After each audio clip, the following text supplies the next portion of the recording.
Hello farmers, welcome to my log. Subscribe ಮಾಡ್ಕೊಂಡು video ನೋಡಿ.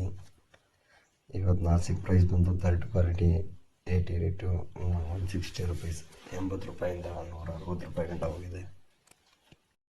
Quality ಮಾಲು ಬರ್ತಾ ಬರ್ತಾ ಕಮ್ಮಿ ಬರ್ತಿದೆ. ಸೊ ಹಾಗಾಗಿ ಪ್ರೈಸು ಮಾಮೂಲಿ ವೇರಿಯೇಷನ್ ಆಗ್ತಾಯಿದೆ.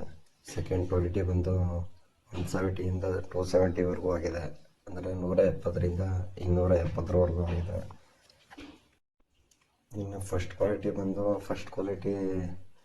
300 ಟು 350 ಟಾಪ್ ಆ್ಯಂಡ್ ಟಾಪು, ಅಂದರೆ 300ರಿಂದ 350. ಸೊ ಇದೇ ಟಾಪ್ ರೈಟು.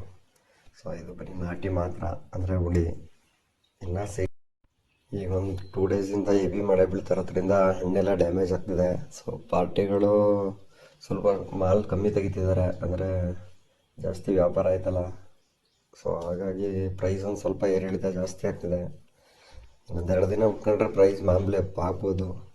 ಇಲ್ಲ ಬಕ್ರೀದ್ ಬರುತ್ತೆ, ಬಕ್ರೀದ್ಗೂ ರೈಟ್ ಆಗುತ್ತೆ ಅಂತ ಚಾನ್ಸಸ್ ಭಾಳ ಇದೆ. ನೋಡೋಣ. ಅವ್ರಿಗೆ ಪಾರ್ಸಲ್ ಮಾಲ್ ಸಿಕ್ಕಿದ್ರೆ ಪಕ್ಕ ರೈಟ್ ಆಗುತ್ತೆ. ಪಾರ್ಸಲ್ ಮಾಲ್ ಸಿಗ್ತಿಲ್ಲ, ಎಲ್ಲ ಡ್ಯಾಮೇಜ್ ಮಾಲ್ ಜಾಸ್ತಿ ಬರ್ತಿದೆ. ಮಳೆ ಜಾಸ್ತಿ ಬಿದ್ದಿರೋದ್ರಿಂದ ಎಲ್ಲ ಪ್ರತಿಯೊಬ್ಬರದ್ದು ಡ್ಯಾಮೇಜ್ ಆಗೇ ಆಗ್ತದೆ ಟೊಮೊಟೊ.